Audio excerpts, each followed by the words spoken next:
Okay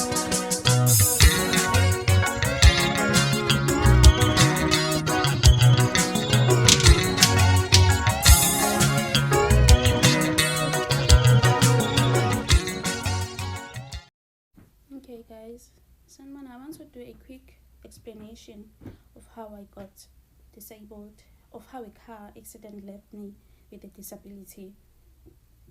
Excuse. Okay, I was 17 when it happened, when the car accident happened.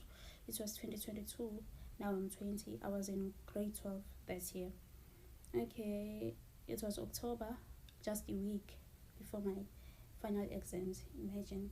Okay, what happened was that imoto mabesho, because I don't remember what happened. The only thing engikhumbulayo was like ngangilele esikhwameni esaseceleni kwami kanje, and then ngilalele laba my other cousins and laba enganginabo emotweni bekhuluma, and then after lokho sengiphaphama sengilele phansi, then I'm confused. Okay, ngizama ukusukuma, okay ngasukuma.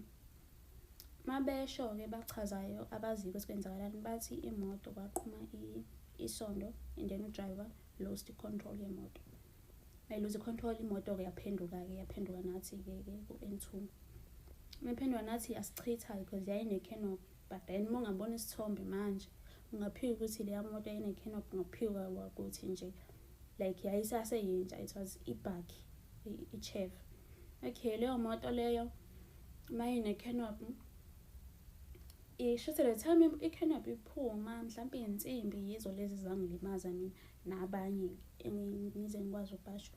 Okay, mayingilimaza yangilimaza umgogodla, like ibheki yami nje yayinembobo, imbobo yangempela, because yafika yagubha, yaphula i-spine in half, yasiphula yalimaza kwezinye indawo, yasithinta ngempela because saphuka kwaba imbobo.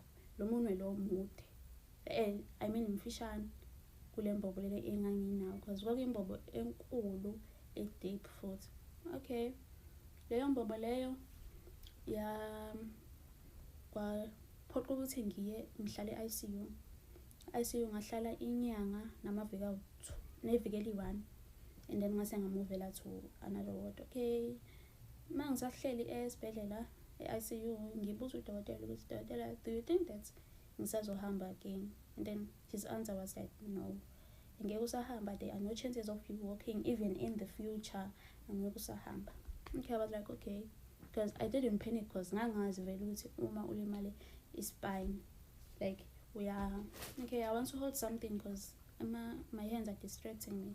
Okay, ngangazi vele ukuthi if ulimale ispine awubusahamba. If uhamba you won't be normal, like walking normally like abanye abantu.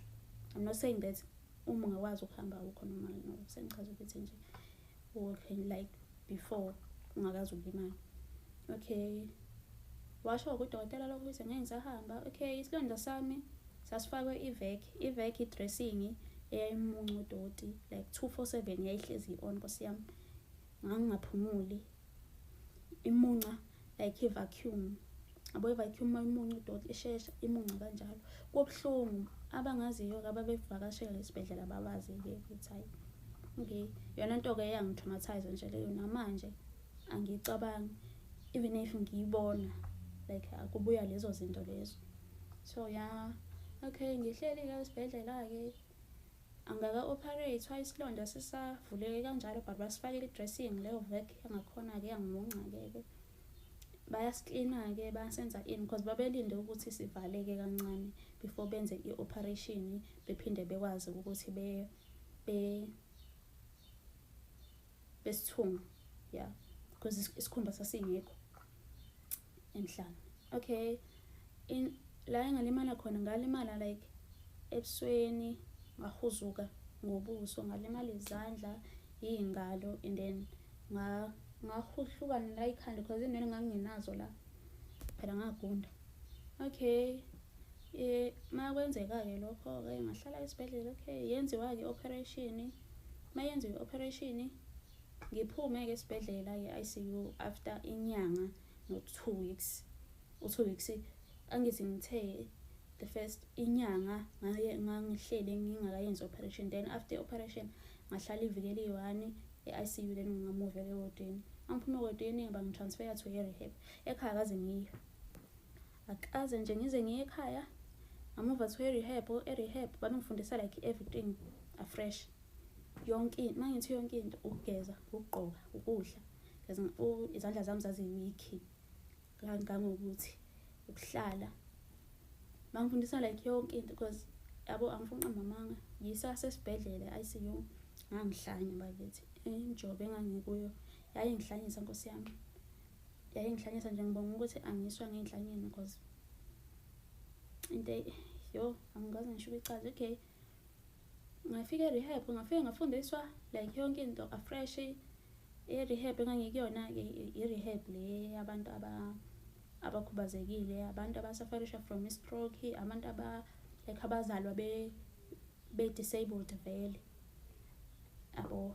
Okay, leyo rehab leyo-ke eBhalitho, angazi muntu eBhalitho mina. Ngiyaqala mina ukuba sesibhedlela, ngiyaqala uku-admit, ngathatha ngayolahla eBhalitho. Futhi nje ngifika nje kwaku-right, and then ngaba ney'nkinga-ke nomunye unesi-ke engingizama usho-ke.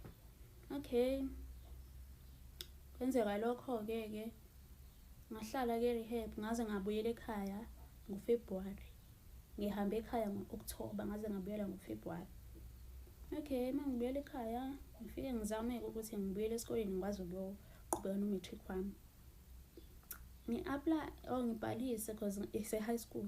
Ngibhalise ngithatha esikoleni because vele babeyazi i-situation yami. Umama wayeshilo ukuthi okay ngisazobuya.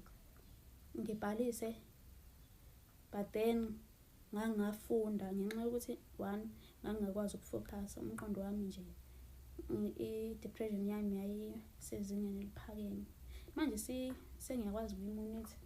Okay, so ngayeka-ke ngo-2023 ngaze ngabuyela kahle ngo-2024 ngayoqala phansi ngolokhuzana. Mangibuyela ngo-2024 na ngiqale phansi. Mangiqala phansi ngifunde-ke unyaka uphele, this year ngiphinde ngibuyele futhi. Mangibuyela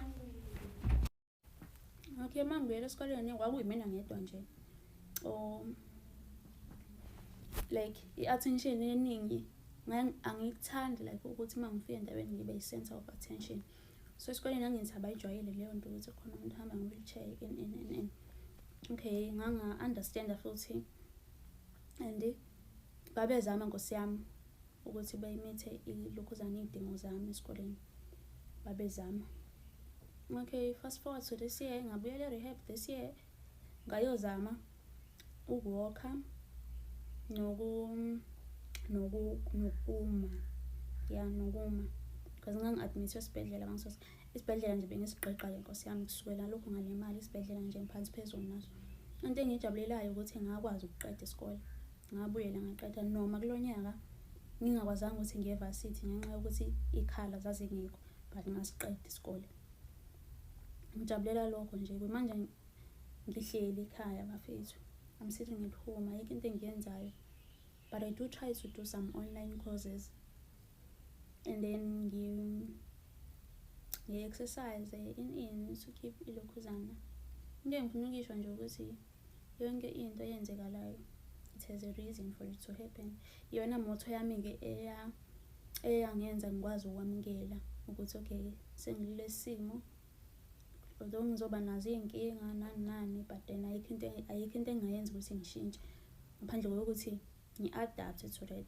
Sengi-disabled, sengine-disability, angeke ngize ngiyishintshe leyo nto. So I do try ukuthi ngi-encourage abanye abantu like mangihlangana nabo esibhedlela kanje ithola ukuthi umuntu usasemusha kuleyo nto leyo, ngizama ukum-encourage ukuthi okay it's possible, khona kunzima but it's possible, ungakwazi ukwenza ukuthi u-adjuste to i-disability yami-ke yangenza ukuthi ngibe matured ngisasemncane. Nkosi yami ngifuna mama kuningi nje okwashintsha after ingozi yami, kuningi.